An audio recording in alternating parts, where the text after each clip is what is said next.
Hey YouTubes, how's it going? So today I have out the 2017 Heritage Softail Classic. This is a 103. It's supposed to be the high output, but I don't think it has anything to do with compression. The high output is just the cams, I think, that they put in it. But it has a stage 2 now, so it's a 585 from S&S. Some steady custom cycle slip-ons, and they're called the Chicla pipes, and Samson headers. So I have been doing some tuning with the Power Vision. I have the Target Tune module on this, which is 18 millimeter O2 sensors, but I don't keep the Target Tune active. It's just handy if I do go out of town at different elevations. I can turn it on and it'll keep me in my desired AFR rate. But other than that, I keep it off. Last time you've seen this bike, it looked a whole lot different. It didn't have that exhaust on there, and it had the stock 10-inch bars. These are 16s. And then, of course, I have my Power Vision unit, which I don't keep on there all the time. It's just because I've been tuning it. And then, because my daughter doesn't ride with me a whole lot anymore, I took off the passenger pillion seat and put on this this nice padding. I forget who makes it. Salomon makes this. So yeah, other than that, it's still a stock bike for more or less. I think I might want to put in a 107 in this later with some higher compression. The 585 cams like compression, but you know, for now I'm very happy with what it is, and I really don't have any plans on doing that anytime soon. So let's get this turned on, and I'll take you with me for finalization of my tune. So over the last several days, as I took this week off work to mess with tunings on the bike since it's going to be nice out, I have been running a bunch of auto tune sessions on this and my breakout, which we'll talk about in a separate video. And I use a program called WinPep to review logs afterwards, and I'm modifying the AFR and Spark advanced tables through WinPV. Here are some screenshots so you can kind of see what I'm talking about. This is much more advanced than what most people would do with their bikes, and this does not replace a dyno. This is only just I can get really, really close to what a dyno would with this. But maybe if I ever do a big bore on this bike, it'll go to the dyno at that point. So what we're looking for right now, I have my unit set up. Here are my wideband AFRs. Here's the front. I'm currently running at 12.9 on idle. The rear, I'm around 12.5-ish by the time it settles out. These are spark knocks to see if I have any knocking going on that is higher than what the computer would normally take care of. Here's my engine temperature.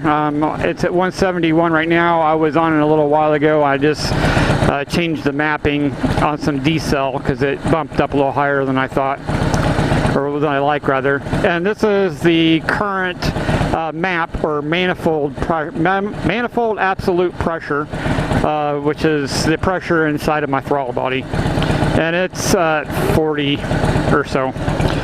Right now we're idling at about 940-ish. And what I want to see with this is when on hard acceleration, going down in the 12s and a little bit of 11s is okay, preferably 12s.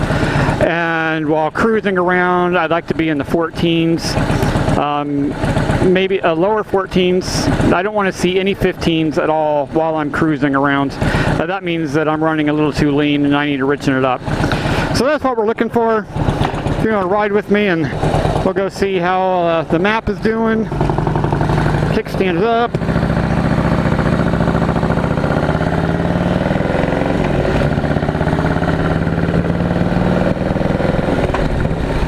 And this will just kind of give me a good idea of how it's running, and it's a really hot day out, so this is a good way to test the map.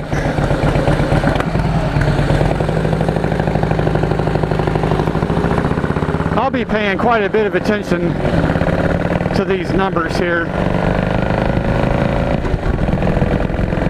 This is not hard acceleration, so I expect the mid-14s on here, which it's doing. I'm kind of looking down more than I normally would. It's because I'm looking at the screen while I'm riding. So 5th gear at 60 miles an hour, I'd like to see mid-14s, which is right about where it is. 14.4, 14.5. I see a 14.6 every once in a while on the rear, which I'm okay with that.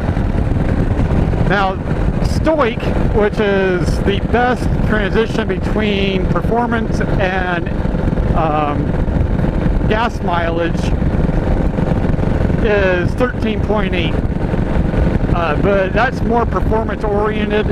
You're going to get pretty crappy miles per gallon if you stay around the 13.8. So, you know, at cruise idle at 5th gear at 60 miles an hour, I want to see low 14s to maybe a 14.5 occasionally, because it's going to fluctuate up and down constantly as the VE is changed in the map.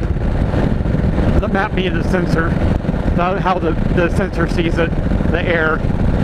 So right now we're holding really good. I'm really happy with where it's at right now. So once we get up to this corner, I'll give it a little harder acceleration, and we'll see how far this dips down. I expect these numbers to drop down in the 12s, maybe even an 11 here and there. D-cell's not doing too bad, 13s. So we'll get at 2nd gear, and we'll give her the beans, and we'll watch what these numbers do.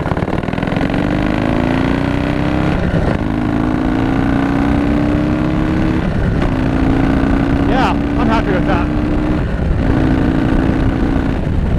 Okay, that's really good.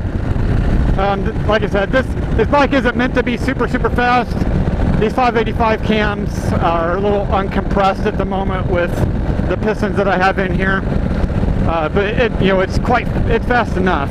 This isn't a race bike. This is the cruiser. This is the bike I want to take out and go long distances with. I just want it to be comfortable and get me up to 60 miles an hour when I need it. And it was in the 12s, which is where it should be. My map calls for 12.8, 12.5 around at a high map or manifold pressure of the 90s, 80s and 90s, 100% being maxed out manifold pressure. So it's doing what it should be. Is at full throttle, 100%, 80%. You want a lot of fuel dumping in there. Anything lean like that, you can have issues with mark knock and throw a hole in your piston and ruin your motor pretty freaking fast. So, see what some D-cell looks like.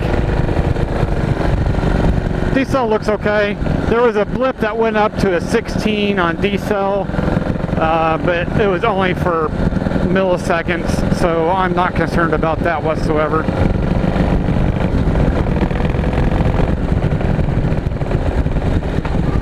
But normal D-cell, and that was at a high RPM, normal D-cell staying at 14, 13. So that is more than fine for me. Now let's go see what some 6th gear pulls look like. So I haven't been uploading a whole lot, as you kind of noticed. I just had some personal issues. Nothing medically, so to speak, just, I don't know. I've just been down over the last many months, and I just haven't felt like making videos. So this is something that I'm obviously passionate about. I love tuning. I love the art of tuning. If I could be a dyno tuner, I would be, but I'm obviously not trained for that. But maybe one day, you never know.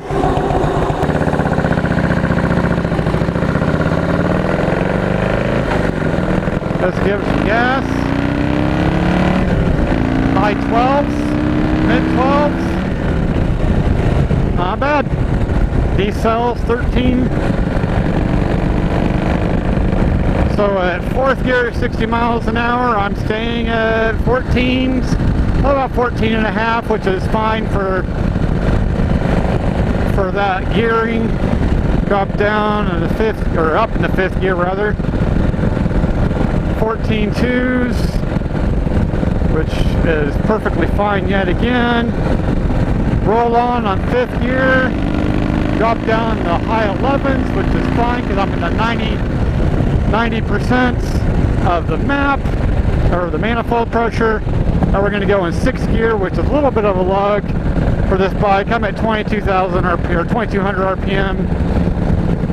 6th gear, I'm staying in, I could probably drop down, or drop the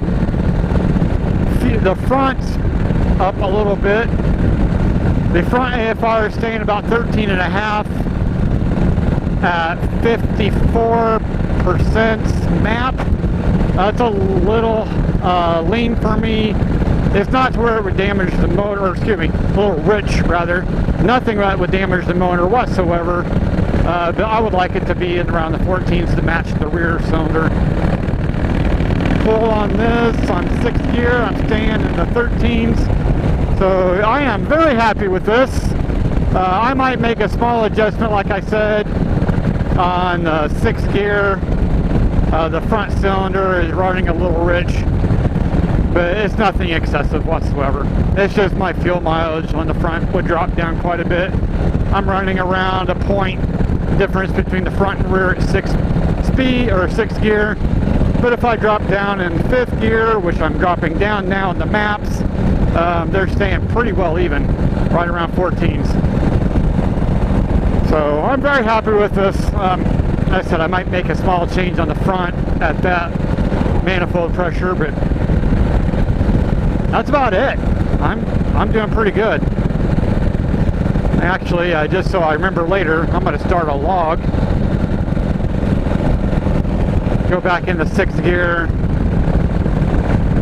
That way I'm logging the difference between the front and the rear 6th gear at 60-ish miles an hour. And I can make those corrections. Stop my log.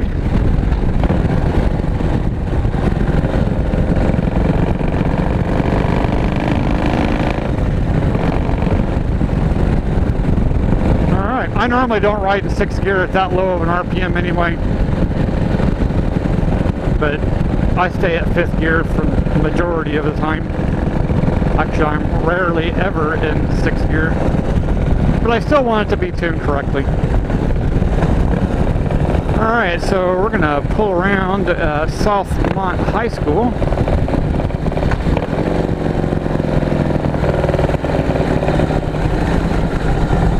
Yeah, this is about as close as I'm going to get to a dyno tune.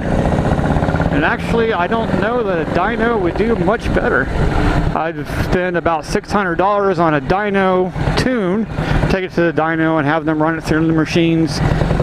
And, you know, I'm just guessing I'm in the, I don't know, 110 torque and maybe 100 and something horsepower, just comparative to my other bikes that have been dynoed. And I probably wouldn't gain but maybe 1 or 2 points, and I wouldn't feel it in the pants anyway. So, alright, so I'll go ahead and go home.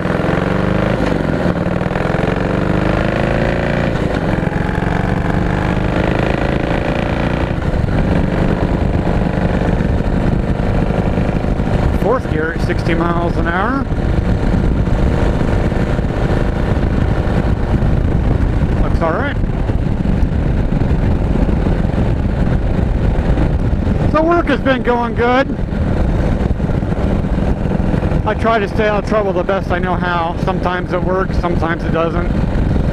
I'm really trying to chill out on how fast I get upset about things.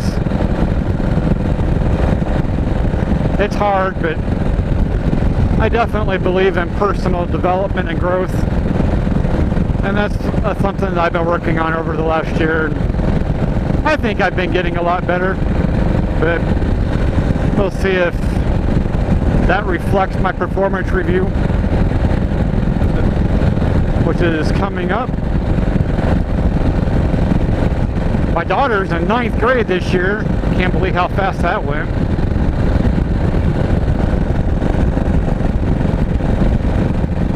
Other than that, everything's just kind of been humming along. I've been doing the same kind of thing with my breakout that I've been doing with this. Maybe I'll take you guys on a ride here in a little while, or this week while I'm off, about the breakout as well. It's also got 585 cams in it, but it's a 110 motor, 10.5 compression, larger throttle body, injectors, ported heads, all the goodies. All the goodies. So it's a completely different ride, much more quick than this is.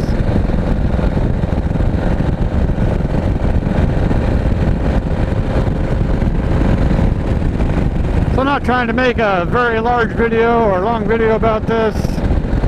That's just kind of what I've been up to and what I'm doing this week, taking advantage of the nice weather, getting some time off work and getting the bike dialed in just so I can enjoy her.